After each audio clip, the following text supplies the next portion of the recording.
This is a post-Christian podcast.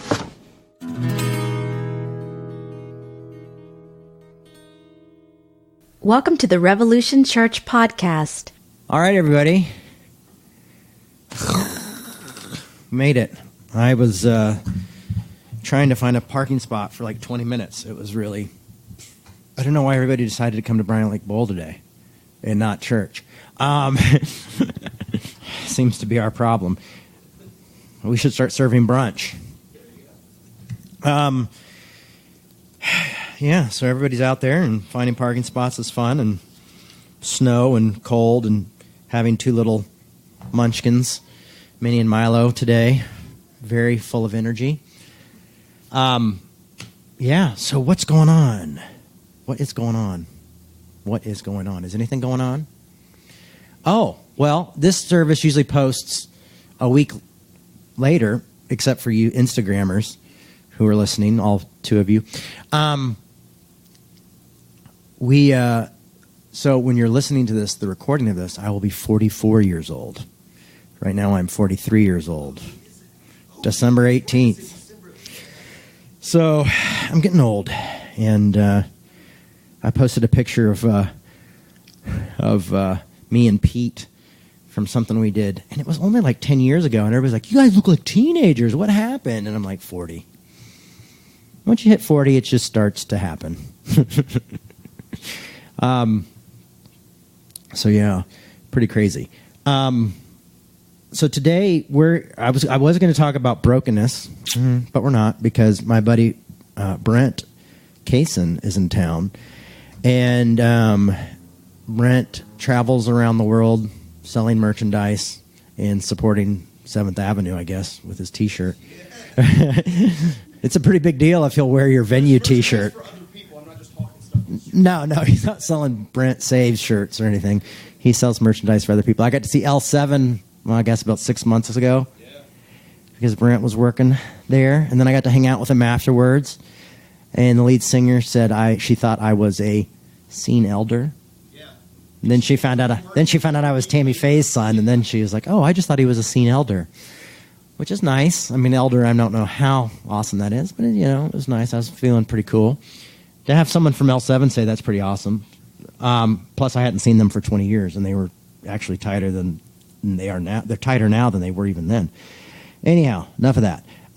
We'll get up and talk to Brent. So Brent Cayson, where are you from? Chicago now? Chicago's home now. But you were from Tampa, Yeah. Florida? Yeah. Who comes from Tampa? Yeah. Nobody.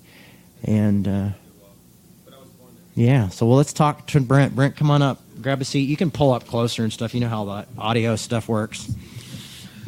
So why talk to Brent? Are we going to talk about the adventures of selling T-shirts on the road? Maybe, but no. Brent worked with Revolution back in Atlanta. Back in 2000. I moved there the end of 2001. I literally moved there a week before like my 21st birthday. It was the end of 2000. I moved there in September 2000. Okay. That's wild, dude. We're pushing 20 years that we've known each other. That's Yeah, nuts. that's pretty weird. Yeah. So Revolution at the time had started. We started in Arizona in '94, and then we moved. Well, then I moved to Atlanta, and then wanted to start a Revolution because I started examining the Bible and understanding grace in a new way. And so I was like, oh, I want to restart Revolution. And that must have been like 96, 97. And started it. And then my dad asked me to move out to L.A. to do it out there. And I tried it for a year in L.A. And it did not work because we were part of a really giant mega church that did not support what we were doing. And so then we moved back to Atlanta, and I went to work for my friend Philip Bray. And Philip Bray runs a ministry called Safe House Outreach, where they work with homeless, Inner city kids. They do like block parties in housing projects for kids a couple times a year on the weekends. They also had like an after school program in the burbs, so they kind of covered a little bit of everything. Yeah. And they actually put me in a house for a little while that was in a really, and really then bad I lived in part that of Atlanta. house years after you did. You did? And looking back, that was the sketchiest thing. Then I was like, yeah, it's fine. Like I'll walk to the bus stop. And looking back, I found that was like one of the apartment. worst parts of Atlanta. My house probably got broken into 3 times. Yeah, 3 times. yeah. Pretty scary. And the police never came. That was also fun. You call the cops and they'd never show up.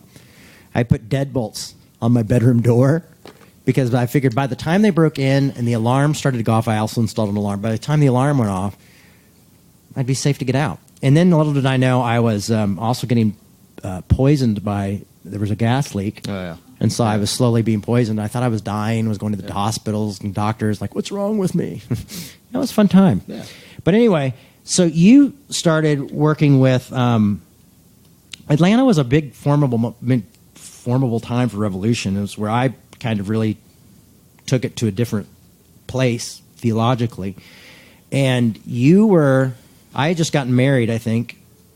I did just get married. I was 23. And you were working with Safe House? Were you volunteering for Safe House? Yeah, what were you doing? So going back to the Philip Bray thing, that was a family friend since I was a kid. So his dad was like my grandfather figure. My parents worked for his dad's church. His dad pastored like one of the biggest Pentecostal churches in Atlanta. So back when my parents were in their 20s, they worked for his dad. So I've known him for the longest, and that's why I moved there. I knew, hey, he runs a center city outreach, didn't know what to do, went to college for like a couple semesters, and was just like, there's nothing I want to do. Also, my dad's a pastor, so I grew up preacher's kid. Same thing with both of us. That's what we have in common. And so didn't really know what to do. Knew he ran that and knew a few other people there, and so I just thought, hey, I can move up there. Was born in Atlanta, still had relatives, so I had a free place to stay. Parents were stoked on that, so that's pretty much what I moved up there for. And so I was working inner city outreach. They had in the summer they would have youth groups come through and kind of help them make the like sandwiches to pass out to homeless people or the meals that they would come through and do once a week. And that was my kind of what I helped facilitate, work with those teams and just fill gaps where needed. And that was just volunteering, interning. I still worked crappy retail jobs and would do that a couple days a week. I didn't know you were doing retail. Yeah. So they weren't paying me, maybe a little bit. And so that was kind of because those teams would come, what happened was as Revolution, we would do services there at the, in downtown Atlanta. And so they set up and we had an office in there and they let us do services.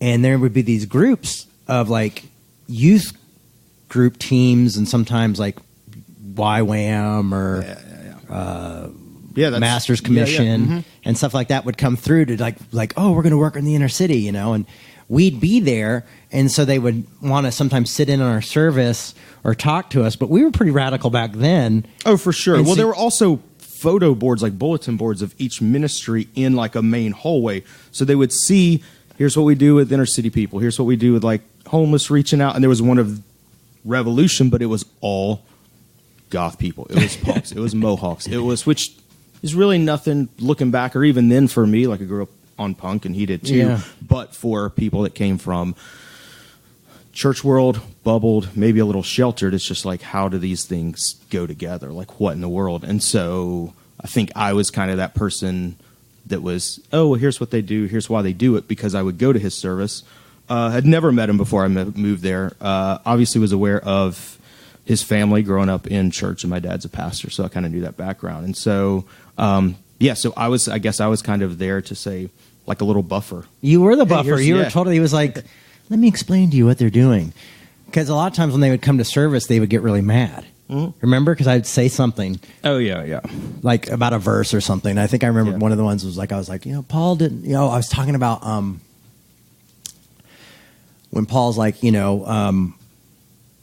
what horrible person I am. I try to do what I want, but I can't, everything. I think, is that in Romans or is that in, and he's like, I try, but I can't, and I fail. And somebody was really angry at me because they were like, there's no way Paul wrote that in the tense in that moment. He was referring to his life before he was a Christian, because no Christian would struggle like that. I remember one of the youth pastors, had a long talk with me afterwards, but I always remember you were like the buffer between them. Yeah.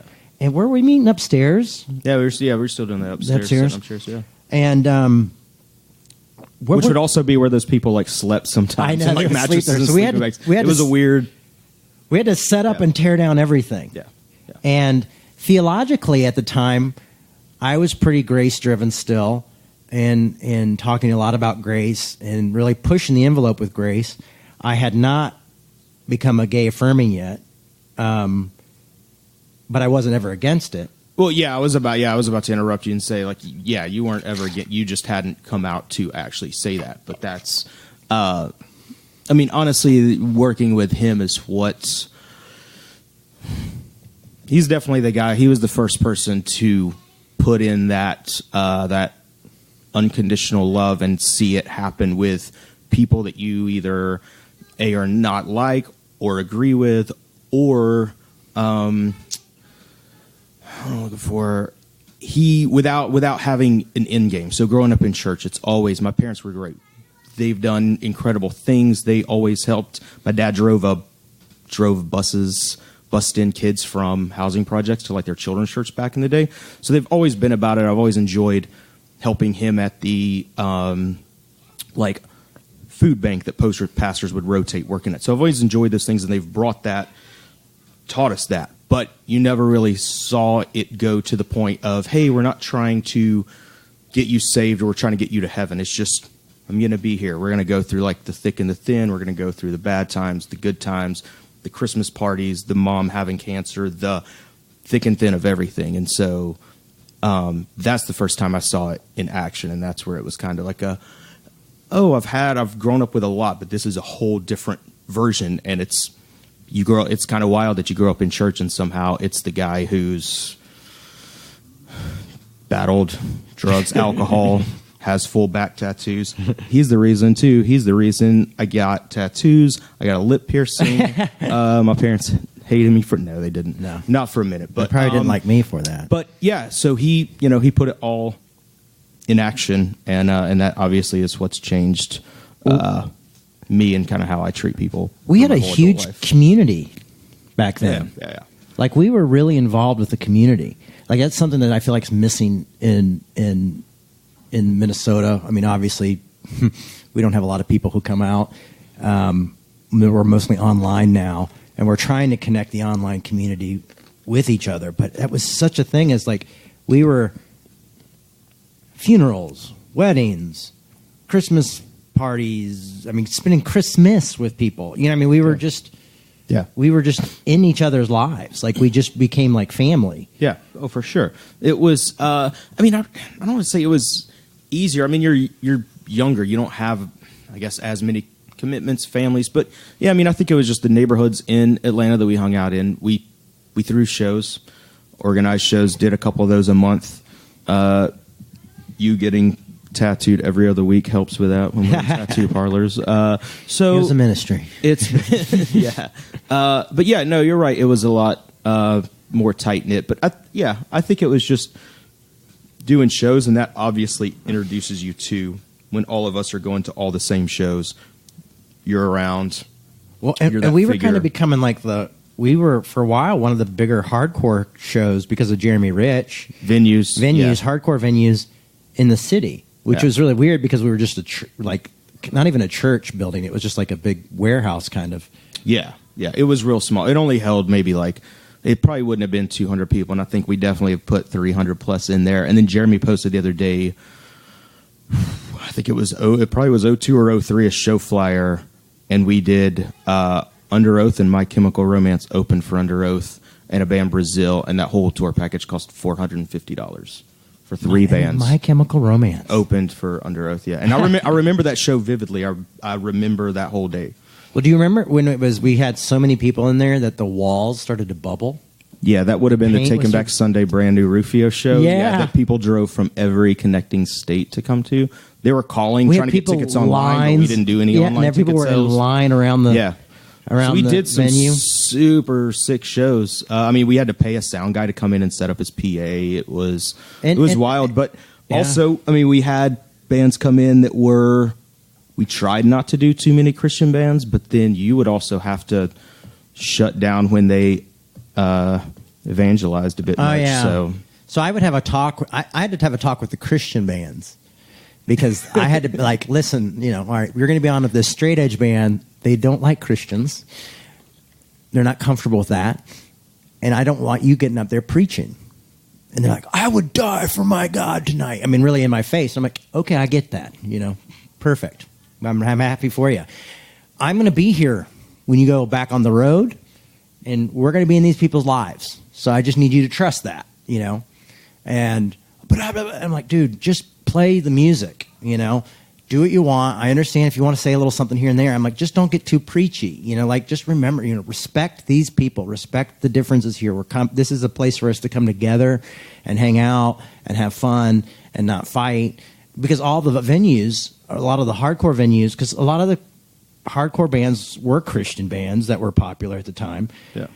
But a lot of the hardcore venues were shutting down because so many fights broke out over all that crap. And so I was just like, let's just not bring that here. And to the point where we would go meet with like some of the people who like headed up the scenes, I would sit down with and be like, listen, if you guys want to fight, can you do me a favor and just make sure you walk out into the street and fight? Like just because you think by the time they get out, because they had to walk through a parking lot and then get out to the street, they might calm down. I don't think there was only 2 or 3 fights that actually really happened out there, but we would try to just like get them to go, because we were just bringing different people together and be like, if you fight here, we'll get shut down. And we just don't want to get shut down. And it was really cool because we spent all the time with those, getting to know those folks. I used to work the door most of the time. Yeah. Just so I could meet every person who came through. And we had to set up the whole thing, like this whole venue. And then there was a church service the next day. So we'd have to tear the whole thing down, remember? Set up chairs again. And set up chairs like this for church the next day, fix whatever we broke. Because it was really low ceilings, the bands like to jump up. So there's a lot of guitars going through lights. It was really funny because it was just, we had so many good conversations. I had so many great conversations outside of that venue, why the shows were going on. I don't remember any of the shows. Yeah. Because I don't think I was ever inside for any of the shows. I was always outside hanging out with people. And that was such a neat time. Oh, yeah. I mean, we went to bars plenty, and he drank all the sweet tea.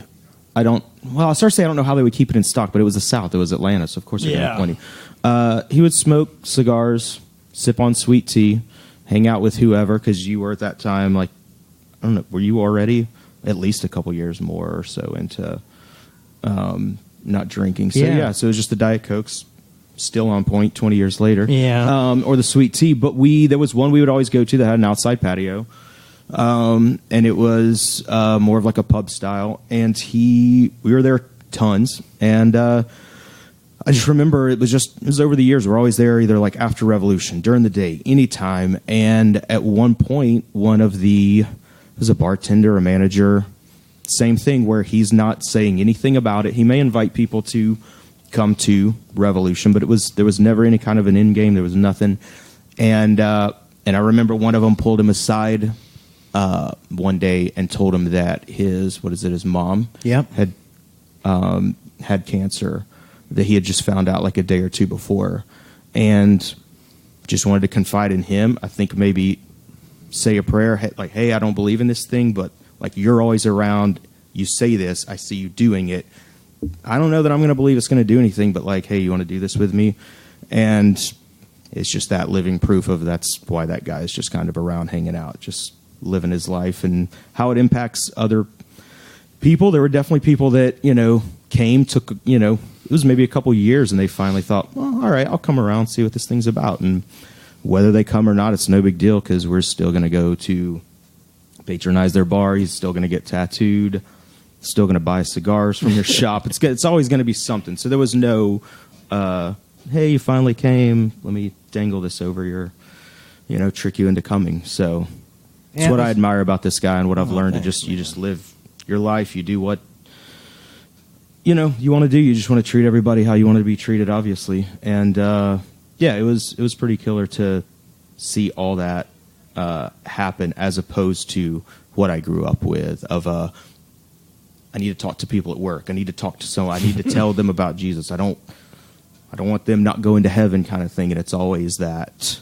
afterlife is the prize, unfortunately. But yeah, I mean, it's strange that at that time I haven't thought about it in a long time, because my life has taken such a switch in turn, living here and New York for 7 years and here for 7 years.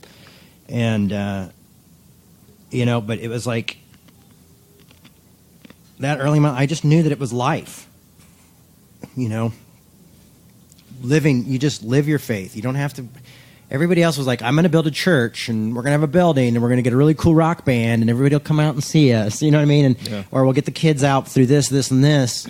And we were just over like, no, we don't want to be like creating a community. We want to be in the community. That was the thing, is like, we don't want to create a community. And a lot of people go to church for community. And I think that's probably why we don't do so well here in Minnesota, is because we've never really tried to create a community.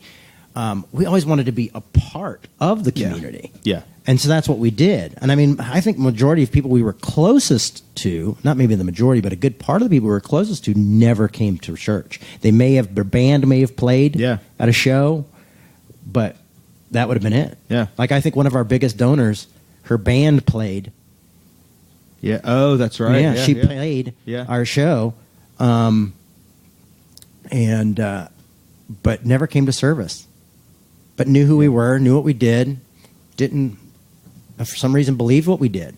And it was really strange. And I got a job working at the local record store, Criminal Records there. And that was really cool. And it was just, and I didn't even have to, I said I told somebody I wanted to work there. They told somebody else. I walked in one day and they're like, Jay, we're going to put you on the schedule. And that was the cool thing about being a part of a community like that, was it was just not, you were just real. It was just really there. I mean, no, you didn't, it was just, it would be funny. There'd be street preachers, and I get my phone or my pager. Back in the day, my pager would blow up. I did have a pager that he used to have to page me on if I needed to call him for like a meeting or and I had a cell phone before that, and for some reason didn't I up there. fought Maybe the cell phone for years. Yeah. Phil was always trying to make it a cell phone. I was like, Phil, I don't want a cell phone. Just hit me up on my pager. Yeah. And they'd page me, like stores would page me from little 5 points and be like, there's a street preacher out here. Can you come out here and talk to him or shut him up? And I'm like, I don't think I can do anything, but I'll try. It's funny that I just forget all the community we had. I mean, we've had a lot of tragedies that we went through too. And since then, we've had some of like the Atlanta Revolution members pass, and it's a rough thing. It's you really see that rough, pop up on like social media. It's like oh, I haven't talked to that person in like a decade because they were family, and it was family. And I feel like it's weird to think back on time and reminisce over the past, but I mean, it's like I've been a part of what a church can do, and it was people like Kelly and Brent and Jeremy and Hannah, Sarah, Lydia, and all these people who just. It wasn't me. It was just having a group of people who just knew what community was and just loved each other and cared of each other and did something. And we didn't have to come up with a plan. Obviously you can see we're not a very planned, organized group. Yeah. We just lived life, and we all loved this idea of grace and faith. And my theology has definitely evolved since then and changed. And I don't even know if I could do what I did back then now, but it was a great time. I mean, I'm always tempted to go back to Atlanta because I still, thank God for Instagram and Facebook. I still talk to like Phil. I love social media. Tattoo Parlor and all these other people, and we keep in touch. Cool. And they hit me up, and it's, Chuck. Yep. Just hit me up a couple days ago, and it was like, hey man, I'm going through this. I was like, oh man, I'm here if you need me. And I'm lucky because I travel a lot, so I see Gigi and Addison like several times a year. And I haven't seen them in years. Yeah. But I know my ex-wife, Amanda, has been close to them. I know her and Kelly, I think, live together now in North Carolina, which is really crazy. Yeah. And Kelly was one of the founders of Revolution, who I talked into moving to Atlanta from California, which was pretty crazy that she did that. I don't know. This might be exciting for some of you, but the whole thing is like, this is the foundation of what this church has been built on. And I know what's possible in community. And so when people say, well, why are you so critical, or why are you this, or why do you, because I've done it. I've been in it. I mean, we had lots of people come to Revolution back then, and the Rolling Stone magazine and all this news stuff. And we were constantly, in the paper locally. And it was like, it's one of those things where it was just like, Well, then it was the fringe stuff, and that's why. It was a crazy thing. It was like, oh, you guys are so crazy. But it was we were able to do something, and I see these churches all trying to do stuff, and they're always trying to do stuff in their building. And I'll be like, the biggest curse that you can do as a church is have a building. All these big churches are starting to lose their buildings, or they have these empty buildings, and they don't know what to do. And it's just like, just pick a community and live in it. You don't have to change the world, I picked Little 5 Points, a small little shopping area in Minnesota in Atlanta, and I was like, I'm just going to hang out there. I'm just going to be there as much as I can. And that's what I did. And then I was like, oh, what are they? Oh, I found out that like venues were getting shut down. I was like, well, how do we start a venue? Yeah. We just did it. Yeah, and then somehow you single-handedly enacted a change at a church that you didn't even attend for one of the most awkward moments, if you attend church, of the service. Me growing up in church, I still hated this 5-minute period of time that's always after the singing. What's next? It's the whole, greet one another. I'm a personal person, but I don't want to do that. Like, can we just move on? I don't want to hug the person next to me. Even growing up in church, doing that all my life, I'd rather let's just move on to the service. I don't want to talk to everyone.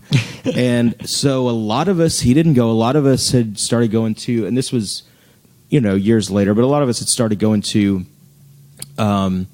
another church as well. And I remember that, yeah. And I guess maybe some of us were all kind of maybe we were just getting together, venting like I am now about it one night, and you're just like, I should just talk to Chris, like just tell him, like, no, that should just be fellowship. And next thing you know, it's just a timeout break, and like, hey, go get coffee and donuts or go to the bathroom, and it turned into break time. Oh, is that when which I was talked just to the pastor? Drop the mic, like, tight. You don't even go here, and you just switched the game for us. And so then it turned into this bathroom break, grab a drink, which is perfect, and I think everybody should do. But no more greeting your neighbors, anybody. And it was funny because my talk with him about being gay affirming did not go over so well. No. That happened later. Unfortunately, we have like one of our friends and Revolution members was going, and that was a bad scenario. So he did not like that conversation, and unfortunately, my friend left that church, and I don't think attends a church at all anymore. Yeah. And that was another thing with one of the bands who was the one who supported us. I was out of town, and this other Christian band came and got up and preached and kind of preached against the other band, and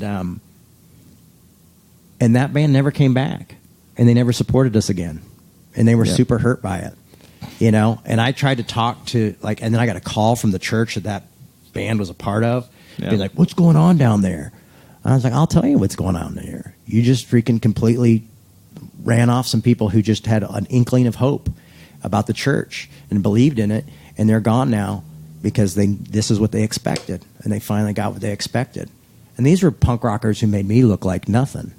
Yeah. They were mohawks, covered in tattoos, but they were just super on fire for Jesus. Yeah. Well, and, also, going back to like the safe house thing and just, holding true to what you want. He lost tons of funding. We cut the staff in half at one point. You brought me on, so I was on part-time for a while, and we were up to 4 to 6 people. But at some point when he came out and was openly gay affirming, and just other things, that he was exploring with theology, you start losing that funding, but that's something that he just doesn't care about. And I think that's where more people need to be, and that's why you find a lot of kind of ties into what you grew up with as well. It's why you have a lot of either bigger pastors, people on TV who don't want to, whether or not they believe it or not, but especially if they do, they're not going to come out in favor of that because there goes all their funding. There goes the house. There goes everything else.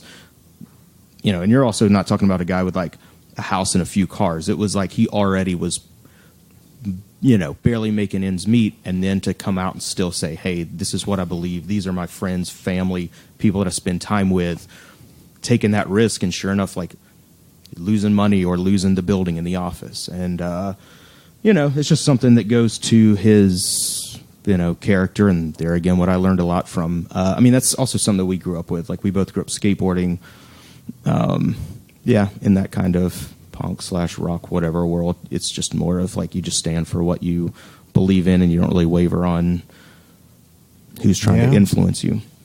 Yeah, it's weird. It's funny because, we went from being under the church to I got let go. Yeah. And I don't know if I ever told you this. It's been 20 years, so I guess I can talk about it now. No, I think you told. No, man, no, I've told you. Have you? No, you just did like this last. We've hung out a lot in the last year or two. We went probably a decade, and then literally the last 2 years, I've seen him probably a couple times, 3 times a year or something. So now it's like picking way back up. No, go ahead though. I think you did tell me why we were hanging. Why? Because it was one of the reasons. Yeah, one of the reasons I got fired was because I wouldn't fire him. But that went back to a little bit of drama there again, where I knew the family that owned that organization, and I probably got a little bit too comfortable and a little bit bold with my, I don't know. I guess we could say Brent's anger. An old soul, and by old soul, I mean he's like an old man, like a grumpy old man. Yeah, so, I mean I'm halfway there now, but I was still there at like 23. If you follow him on social media, it's like it's better. I'm real back. What is the guy? Curb Your Enthusiasm. Oh, yeah, Larry David. I'm a real-life Larry David. You're kind of like a real-life Larry David. Yeah. You don't see it right now. I used to call him Curious George because he'd always pick up stuff and look at it. Like, I just sit something on the table and he'd look at it. So one time I found this. Oh, I was always using your Zippos as well. So I found an electric shock lighter, and just sat it on the table and like a moth to a flame. Whoa! It was the greatest thing I ever saw. Came up off my And you seat used to go to Branson with us. Remember we used to take. Yeah, we went to Branson, Missouri. I was literally just seeing photos of that the other day. I was going through old photos in my apartment trying to find one, which I sent one to him. Went and met your dad and Lori. Back then, when my dad wasn't really super conservative yet, he would have us out we would go out for staff retreats. That was a pretty fun time. It was nice. Yeah, we'd go to dinner. We went to that dope Mexican spot, and we probably all drank margaritas except for him. And then you guys drank a lot on that. I thought my dad was going to disown me because the hotel room probably looked like a freaking rock band. No, we weren't that bad. But that's another neat thing. I'm glad that I got to meet. Oh, and Matt DeBenedictis, his parents. Too, Matt. Yeah, of course, Matt. It was great meeting his parents at different points of being in Atlanta and being able to actually meet them after. You know who they are for your whole childhood and upbringing, and just seeing the personal side of it. But I'm really glad that happened. What also I've wondered. I don't think we've talked about this. So how did you guys go to church or anything on a Sunday? So you. No, obviously gave it all and did it, but did they have it? I'm sure they probably had it on grounds for people. No, my dad did church. Your dad did it too. My dad worked 5 days a week and then preached on top of recordings. Yeah. My dad's a workaholic, so he loves to work. Okay, that's crazy. Not so much. Yeah. So pretty crazy. Okay. I don't know how I did. I don't know how they did. My mom did that show and then another show, and they did Sunday. So it was. Oh, I hated Sundays. Well, we had. I always hated it because it was always like Sunday school, Sunday morning, Sunday night. It was Wednesday night. And what I do love is, as the years have gone on, my parents have started to realize some of those certain things aren't great. They don't dress up as much. They start cutting a service or two. But I mean, growing up in that strict world was just a little wild because it's, obviously we're expected to. We're the kids, but even families, it's so-and-so wasn't there this morning, or they missed 2 weeks. We better call them and see what's up. And then I get older and adult, and you start thinking, they have 2 kids. They got a grocery shop, cut the grass, wash the car, have a soccer game, a dance recital. Maybe they take a Sunday or 2 off. But it was just that ingrained of you should always be there. And then I think as I got older, and I think they've started realizing they cut Sunday night, things like that. Like, you need more family time. Like Caleb's being the children's pastor right now, and Caleb's also the audio guy and does all the other stuff. And because I have the kids today, I mean, I don't come otherwise. And it's like, I've been pastoring the church. Yeah. You know what I mean? When my kids are here, it's insane. And then we have families who come with their kids sometimes, but most of my friends with kids, they can't come to Revolution because we don't have a children's church. So I get the need for a building. Yeah. It's tough. I guess what I would wonder is, like, you came into Revolution since this is a Revolution service. You came into Revolution pretty innocent kid. Yeah. I think I saw you take your first drink. Yeah, you did. Yeah, with like a fruity water flower. I used to give you a joke to give you a hard time because I always said you drank ladies' drinks. It would. Yeah. I mean, yeah. Amanda, not to gender anybody. Yeah, Amanda's the one that gave me my first drink and just started feeding me my ex-wife, literally the alcoholic Kool-Aid. That's just you're just like, yeah, like 3, 4, 5 of these guys. Good. Yeah, amaretto sours. Oh man. Yeah, so just drink those. I think he drinks drinks beer now. He's a man now. No, I'm kidding. I mean, I am, but I did come in. I did come in. I'm going to get shit for that. Innocently. That's okay. No, for what? For gendering all that stuff. Oh, but no. That was 20 years ago before we were talking about that stuff. No. Now I'm a respectable, loving, inclusive person. Yeah. I was just a Southerner, punk rocker, didn't know better. And when you're a recovering alcoholic, you want everybody to drink. Yeah. I don't know why. Yeah. It just feels good. Yeah. But you came into Revolution very innocent, very like, I mean, what was the takeaway? Because eventually everything kind of went. I can't even remember. And I just no, I don't know what happened at the end there. Honestly, okay, yeah. So, but how that happened. But I just kind of was curious, like, what was the just. What did you come out of with? What did you come out of Revolution with that you didn't have when you came through? I mean, you've kind of said that already. But just a little things and maybe I did how it wrapped up. Yeah, so I mean, and then we'll wrap it up. It was definitely came in the no tattoos, no piercings. It definitely grew up skating, had a little bit of an edge, but coming in with you guys, I think part of it was like the shows we put on.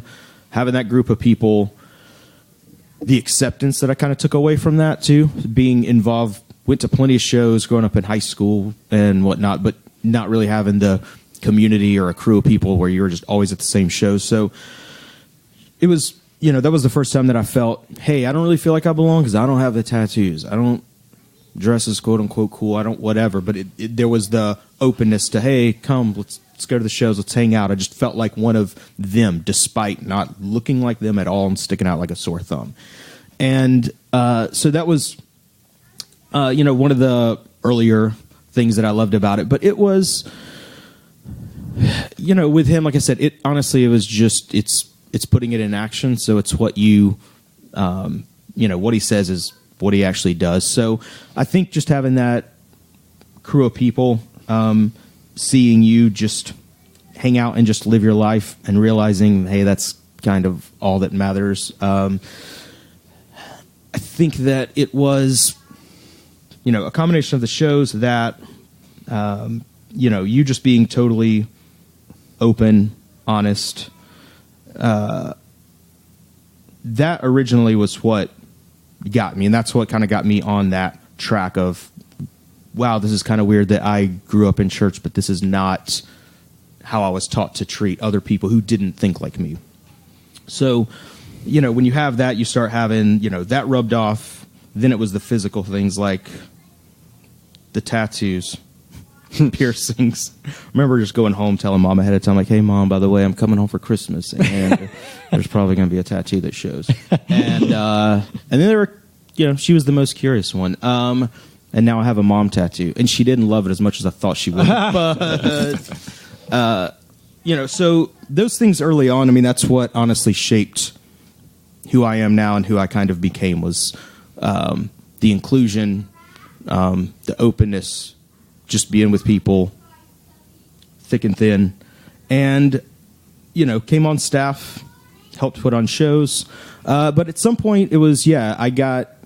you had to downsize or had to cut me, unfortunately. So because from upper management, the first person I ever let go, that was really tough. But that was also like a weird time in life because I had my first long-term relationship broke up at the same time. Yeah. So I have a human heart that's being stitched up that I got tattooed. Literally, I think my second or third tattoo, and basically because of that, the Revelation thing. The relationship, and I remember you seeing it later on. You're like, "Oh, sweet, looks like a pair of lungs." Yeah, the veins. Yeah, so I'm nice. That's also him, just ragging on your new tattoos. So every time. If I'm not slapping them. If I'm not getting them, then I'm not going to be happy about yours. And so there's a combination of that. I had to go back to working a lot more. Working retail, probably working nights a lot. A little bit of hurt feelings. And so at some point I wasn't really attending much. And you guys have moved it to like Masquerade and whatnot. Yeah. And so that was kind of a bummer that I let those things kind of skew. I mean, also I think it was more personal, not because of you letting me go so much as it being family friends that like my parents have known since they were young. Yeah. It's like, oh wait, that's the guy that's kind of causing this to happen. So a lot of personal stuff, but ended up moving back to Florida, and we didn't hang out for a while. I mean, social media was kind of a thing, not a big one because that was still MySpace days and whatnot. Yeah, I know. But it's been good. That's what I love about social media is you can keep in touch with friends. You feel like you're just kind of growing up with them, even if you don't see them for a decade.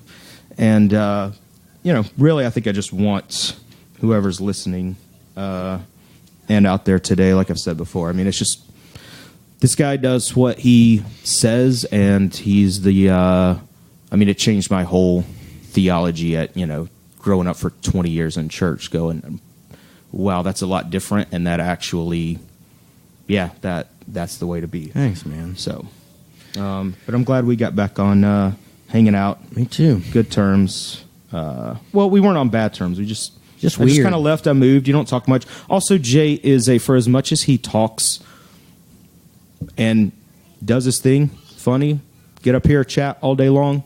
Dude, you hang out and you go to a coffee shop and it's just like, what are we going to talk about? It's like going with your dad. Like me and my dad, we don't not get along. We don't talk a lot. I can call him on the phone. He's like, yeah, it's hot again today. Yeah, you live in Florida. You live in Tampa, dude. Like I could gather that. I'm very introverted. And so he is. I mean, you probably know that now with social media because he posts a lot of introverted. Yeah, I try to tell people I'm an introvert. But very, very chill dude.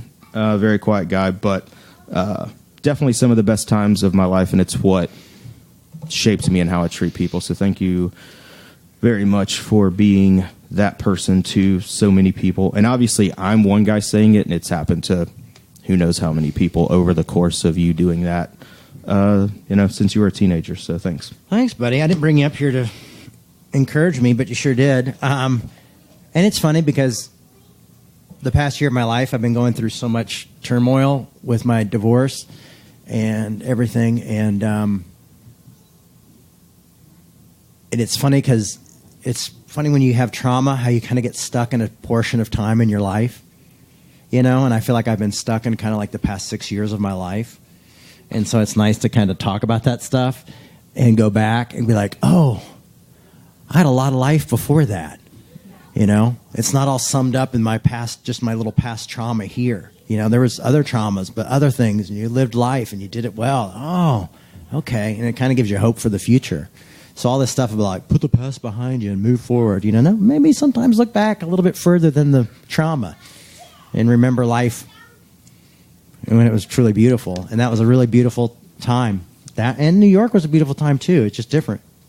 Anyhow, since I know we're probably going long and I don't have my phone to look at my time and I took off my watch. What time is it? Anybody? It's only 5 after 12. 5 after 12, so we're running a little late, but we usually do a afterglow, which is right now, where there's no mics plugged in for the afterglow, so yeah, okay, no worries. Always responsible. Caleb being responsible. Well, this is just where we all kind of give feedback. Is there any feedback from... Yeah.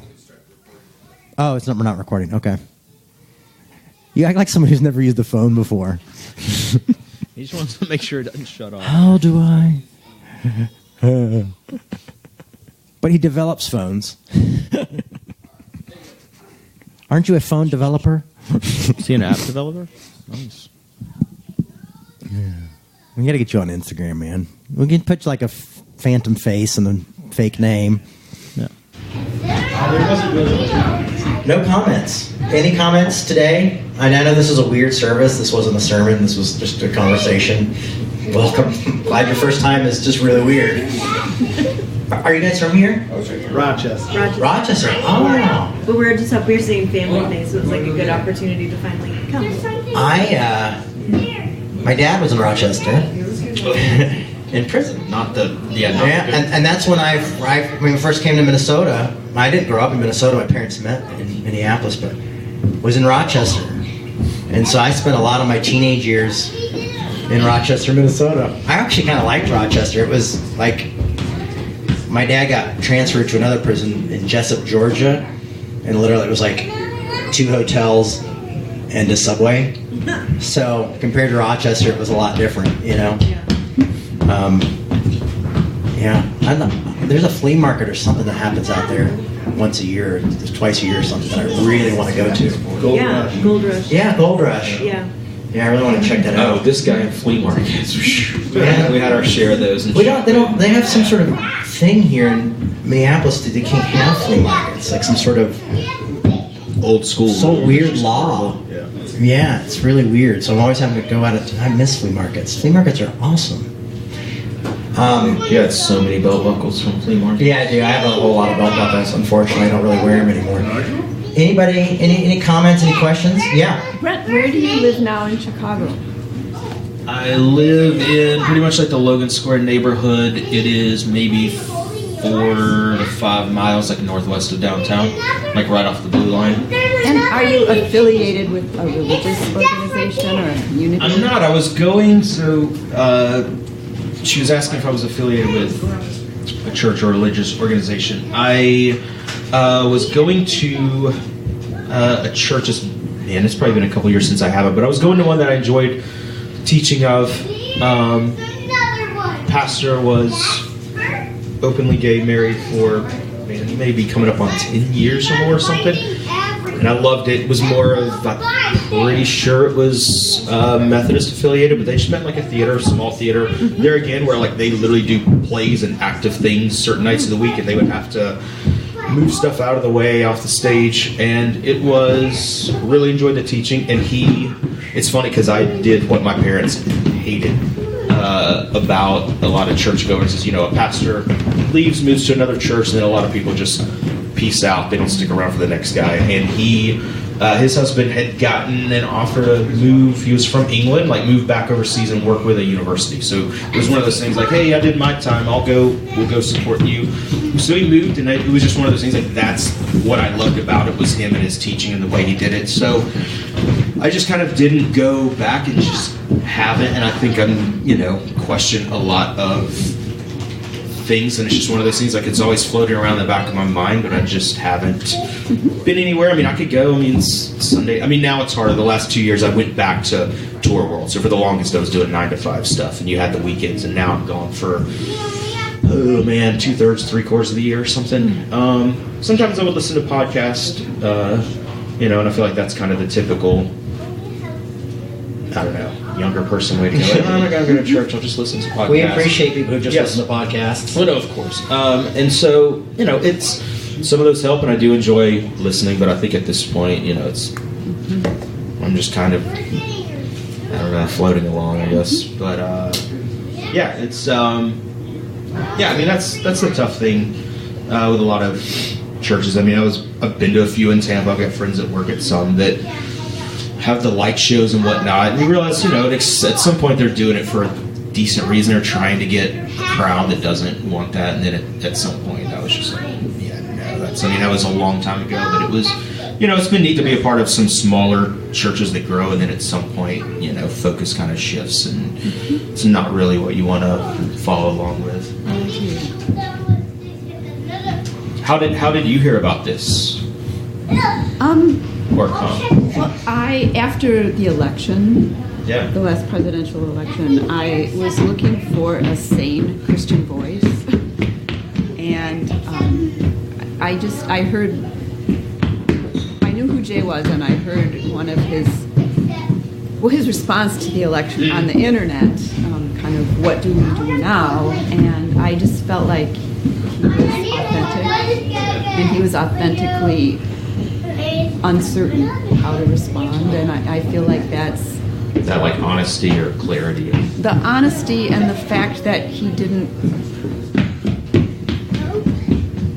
was looking for the right way to respond. Yeah. He was looking for, what does it mean to say that I believe in Christ in this milieu What's in which happening we now. live, right? And so I've been coming ever since. Very nice.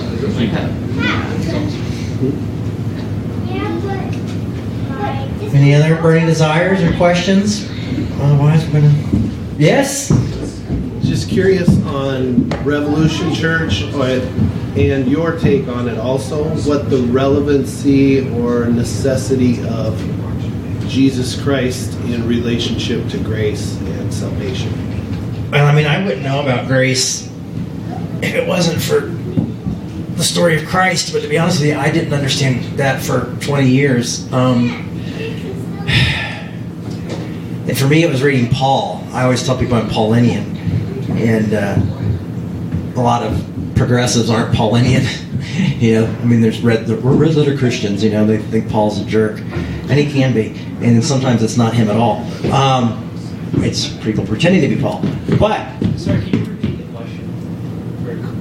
oh shoot, yeah, we've got it all recorded on here. The centrality of Jesus' grace. Yeah. What's that? The necessity of and relevancy of Jesus Christ in relationship to grace and salvation. The necessity. Sorry. I don't know. I don't think you send a prayer to get you saved or anything like that. I don't know what makes you a Christian anymore, to be honest with you. I know what the Bible says. I also disagree with atonement theory because I believe that was their best understanding at the time. But I can preach a whole sermon on that. I believe Jesus came to show us what the nature of God truly is, and was killed because of that. And I believe in their eyes, the sacrificial system was the best they can understand. Because I can't understand how a God would need anything. Like, why would God need a punishment or a blood sacrifice? I mean, and being Paulinian, I understand what Paul's view is on that, but I also understand it from as he was a rabbi and a teacher, familiar with that system. I don't know. I mean, for me, I know grace because of Jesus and because of Paul, and they really put that through to me, and so that was always the message. I mean, back to the days we're talking about, I wanted everybody to be saved. I wanted everybody to come to Jesus. That was the whole point of the church, I think. I was like, I wasn't trying to save anybody. Yeah, you weren't trying to, but it is what you wanted. I mean, it's what I wanted. Just hey, I'm here if you want to hang. Cool, if not, it's fine. Now what I want is to see the church become a safer place, and I don't care if you're a Christian or not.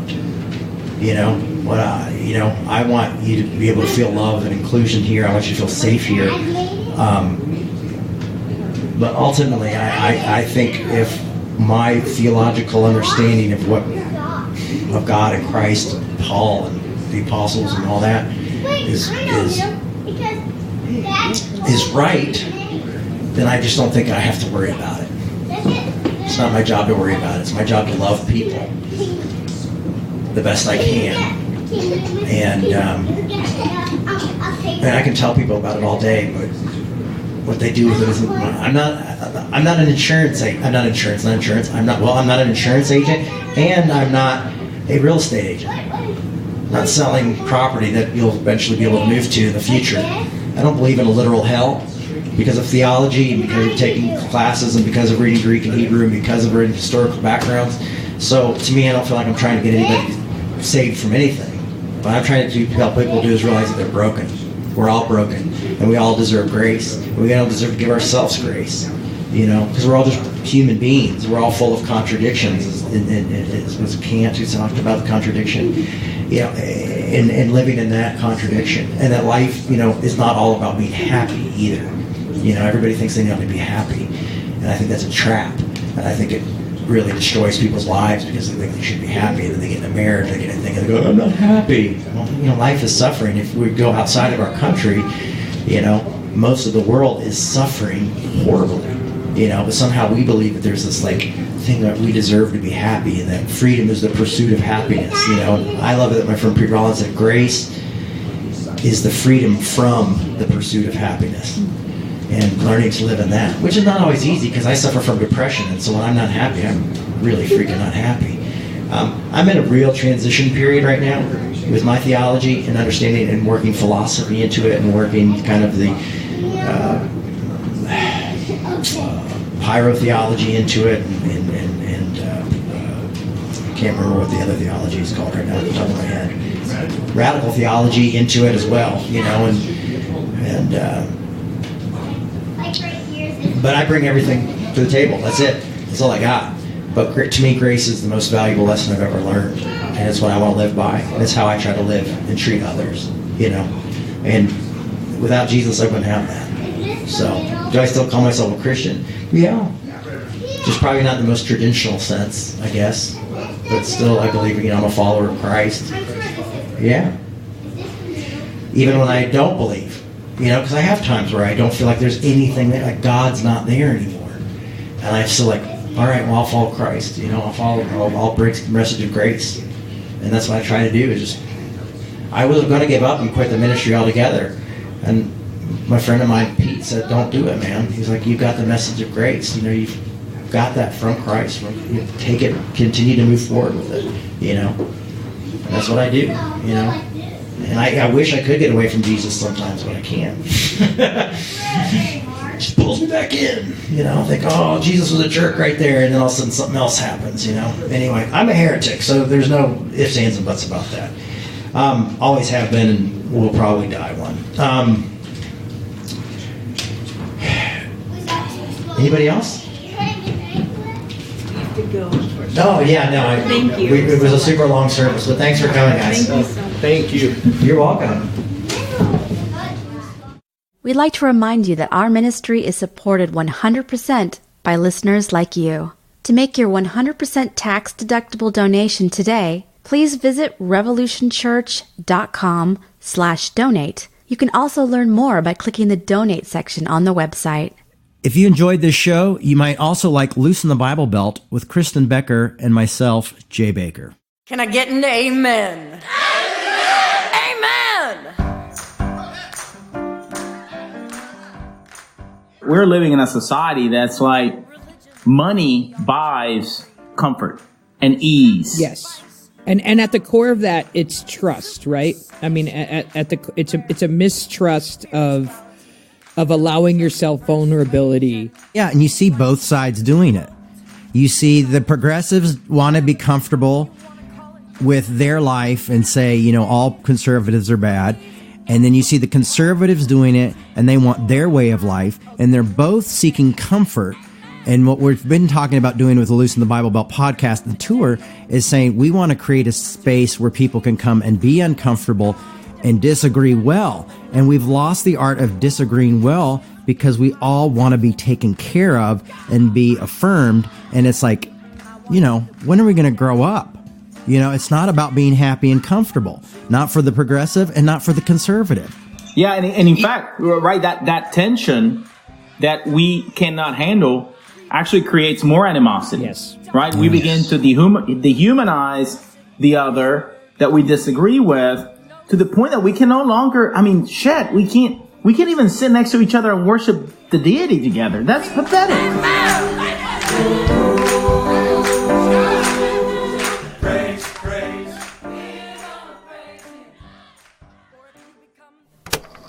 That was a Post-Christian podcast.